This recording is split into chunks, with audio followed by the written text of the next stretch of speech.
Olá pessoal, sejam bem-vindos ao canal Aprenda Fácil Educação Financeira. Hoje nós falaremos das taxas básicas de juros, que não abordamos na aula passada, e depois da situação da Previdência brasileira. Vamos lá? Então vamos falar rapidamente sobre as duas taxas de juros mais importantes do Brasil. Grande parte dos títulos de renda fixa são remunerados por uma das duas taxas. A primeira dela é a Selic. A Selic é a taxa básica de juros. Ela é definida pelo Banco Central e é usada como referência para empréstimos tomados pelo Tesouro Nacional. A segunda taxa é a DI. A taxa DI, taxa de depósito interbancário, é a taxa cobrada por um banco ao emprestar a outro.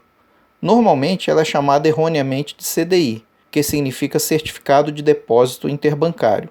Isso ocorreu porque o cliente comprava os CDIs e acabaram tomando o nome do certificado pelo nome da taxa. Em relação às duas taxas, a gente verifica no histórico delas que, apesar de não terem nada a ver uma com a outra, elas se comportam como irmãs siamesas e sempre tiveram valores próximos.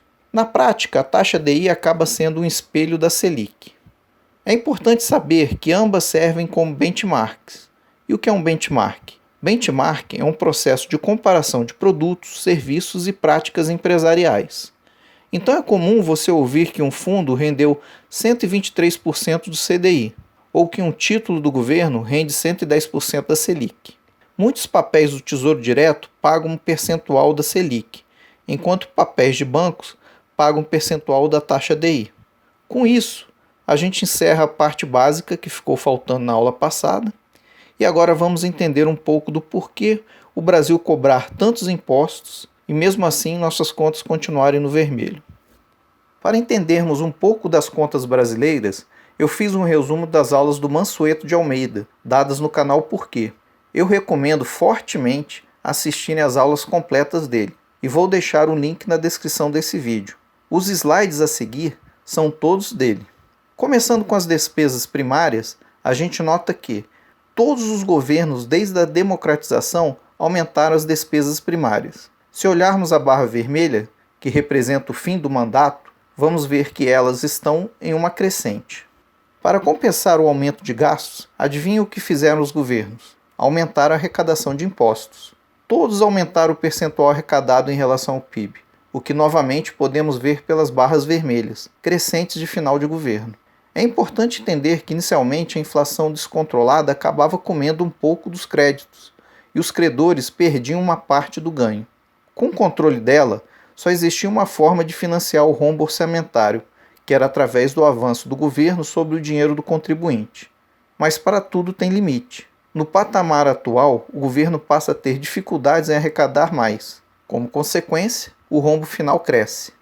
Mais de 70% do aumento de gastos com despesa primária do governo concentrou-se nos itens em verde. Enquanto vemos o tamanho do INSS dobrar no período, as despesas com investimentos aumentaram a metade, ou seja, 50%. Além disso, as despesas com INSS é 7 vezes maior do que a com investimentos. Agora vamos falar de Seguridade Social e Previdência especificamente. Primeiramente, vamos ver os gastos com Seguridade. Em 2015, o Brasil gastou 24,5% do PIB com Seguridade, sendo 12,4% com Previdência. Um cálculo muito importante para a Previdência é qual o percentual da população acima de 64 anos em relação à população economicamente ativa. Olhando a tabela acima, nós observamos que o Brasil em 2009 tinha apenas 10% da população nessa faixa, mas gastávamos 11,40% do PIB.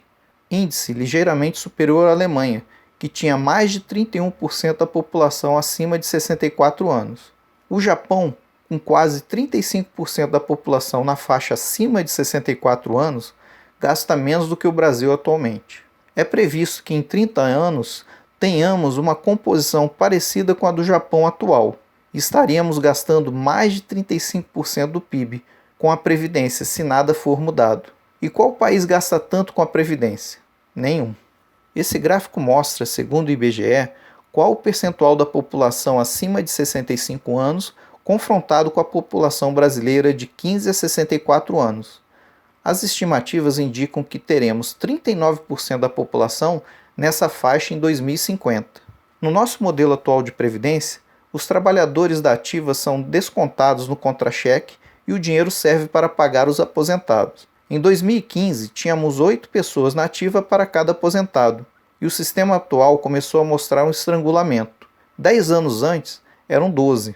Em 2040, teríamos pouco mais de 4 pessoas para um aposentado, e certamente não haveria dinheiro para manter os sistemas com benefícios atuais, exceto se houver um ganho muito grande de produtividade. No gráfico, a gente vê a soma das aposentadorias do setor privado com o público, mais a LOAS. LOAS é um direito que a pessoa idosa ou deficiente tem de receber um salário mínimo. Somando esses gastos, eles aumentariam de 12,4% do PIB em 2015 para 18,3% em 2050, um aumento de 50% em 35 anos. E existe algum país do mundo que tenha gasto hoje de 18% do PIB com previdência? Segundo Mansueto de Almeida, a resposta é não. A conclusão é que o regime atual quebra em poucas décadas. Então alguém pode chegar e perguntar por que não aumentamos nossa dívida? A questão é que ela já é bem alta, muito acima dos países em desenvolvimento. E como vimos, ela impede o governo de investir mais, pois o governo pode adiar um investimento, mas não pode deixar de pagar a previdência, exceto com graves consequências sociais. Além disso, aumentar a dívida traz outro problema associado. O Brasil paga juros muito superiores aos demais países. Como demos calotes várias vezes, somos penalizados com isso. O Japão, com uma dívida de 246 vezes o PIB, paga apenas 0,6% de juros ao ano. O Brasil, com uma dívida de 65% do PIB, paga 5,6% de juros. Mesmo nos comparando à Índia, ainda perdemos feio. A Grécia, com forte crise financeira e após ter dado um calote em 2012, ainda paga bem menos do que o Brasil. Enfim, os calotes nos custam caro. E o que o governo atual tem feito? Dá para confiar no governo? Os números mostram um quadro preocupante. As reformas de agora devem aliviar as contas do governo, mas não resolvem exatamente o problema. Elas se baseiam em 2 medidas principais: dificultar o ingresso das pessoas na aposentadoria, aumentando a idade, e diminuir o valor recebido. Existe uma proposta de transformar a Previdência de solidária, que é o regime atual, no qual os trabalhadores da ativa pagam para os inativos, em individual, no qual cada um faz sua poupança. Neste modelo, as pessoas poupam para si mesmas e, ao se aposentar, recebem de acordo com o montante acumulado. Isso resolve o problema do governo, mas não o das pessoas. Em geral, os aposentados passam a ganhar menos ao se aposentar. É o que vemos no Chile atualmente. Mas o pior seria continuar com a situação atual. Veja o caso do Rio de Janeiro, no qual o governador Cabral deixou um déficit tão grande que levou o Estado à bancarrota, e os aposentados ficaram 6 meses sem receber. Imagina o que aconteceria contigo se ficar 6 meses sem receber um tostão. Além disso, como não se pode diminuir o valor da aposentadoria, a Assembleia do Estado quer aumentar os impostos cobrados sobre os aposentados, o que na prática é a mesma coisa de diminuir o valor recebido. E se você tem entre 20 e 30 anos, verá outras reformas. Provavelmente a idade de aposentadoria subirá para 68 ou 70 anos, se não for mais. Baseado em que eu afirmo isso? Em 2016, a expectativa de vida no Brasil era de 75,51 anos. Ou seja, se as pessoas se aposentam por 60 anos, o governo teria de sustentá-la por 15 anos em média. A expectativa de vida deve subir para 84 anos em 2050. Logo, se as regras de 65 anos passarem no Congresso, neste ano, e não forem alteradas até 2050, em média o brasileiro ficaria recebendo aposentadoria por 19 anos. Provavelmente, um governo futuro aumentará a idade. Então fica a pergunta: dá para confiar nos governos que virão? Eu recomendo fortemente você fazer sua independência financeira. Se você é jovem, melhor poupar e aprender a investir. Foi exatamente por isso que eu fiz este canal. A ideia é montar cursos gratuitos para as pessoas aprenderem a investir sem depender de ninguém. É possível, economizando entre 15% a 20% dos ganhos mensais, atingir a liberdade financeira e se aposentar por conta própria, em torno de 30 anos depois.